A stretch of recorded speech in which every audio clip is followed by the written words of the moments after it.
നമസ്കാരം. രാഷ്ട്രീയപരമായി ജാതിപരമായി വിമർശിക്കുന്ന ഒരു പുസ്തകം ഇത്ര ത്രില്ലടിപ്പിച്ച് ഒറ്റയിരുപ്പിന് വായിച്ചു തീർക്കണമെങ്കിൽ അതിനൊരു ഉദാഹരണമാണ് ജയമോഹന്റെ 100 സിംഹാസനം. തിരുവിതാംകൂറിലെ താഴ്ന്ന ജാതിക്കാരായ നായാടി സമൂഹത്തിലെ ഒരു കഥാപാത്രമാണ് കാപ്പൻ.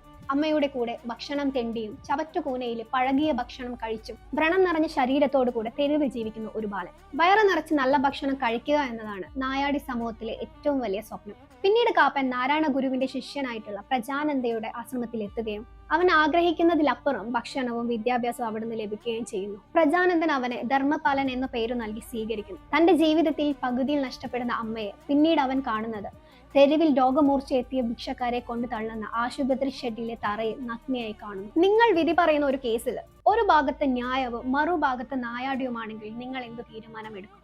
തന്റെ അധ്വാനത്തിന്റെ ഫലമായി കിട്ടിയ സിവിൽ സർവീസ് എന്ന അവസരത്തിൽ ഒരു ഇന്റർവ്യൂവർ ചോദിക്കുന്ന ചോദ്യമാണിത്. അതിന് ധർമ്മപാലൻ പറയുന്ന ഉത്തരം ഇങ്ങനെയാണ്: സർ, ഈ ന്യായം എന്ന് പറഞ്ഞാൽ എന്താണ്? വെറും നിയമത്തിന്റെയും സമ്പ്രദായങ്ങളുടെയും പേരിലാണോ ഈ ന്യായത്തെ തീരുമാനിക്കേണ്ടത്? ന്യായം എന്ന് പറഞ്ഞാൽ അതിലൊരു ധർമ്മമുണ്ട്. ധർമ്മത്തിൽ ഏറ്റവും അടിസ്ഥാനം സമത്വമാണ്. അതാണ് ഏറ്റവും വിശുദ്ധമായത്. ഒരു നായാടിയെയും മനുഷ്യനെയും രണ്ടു വശങ്ങളിൽ വെക്കുകയാണെങ്കിൽ സമത്വം എന്ന ധർമ്മത്തിന്റെ അടിസ്ഥാനത്തിൽ നായാടി അനീതിക്ക് ഇരയായി കഴിഞ്ഞു.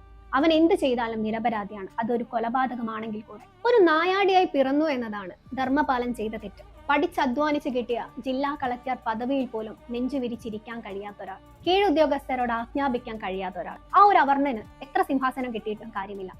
അവനെ എല്ലാവരും നോക്കിക്കാണുന്നത് അവന്റെ പദവിയിലല്ല, മറിച്ച് അവന്റെ ജാതിയിലാണ്. ഒരു അവർണനോട് സമൂഹം ചെയ്യുന്ന നീതികേടാണ് ഈ പുസ്തകം. നിങ്ങൾ നല്ലൊരു വായനക്കാരനാകണമെന്നില്ല, നല്ലൊരു മനുഷ്യനാണെങ്കിൽ തീർച്ചയായും വായിച്ചിരിക്കേണ്ട ബുക്കാണ് ജയമോഹന്റെ 100 സിംഹാസനം.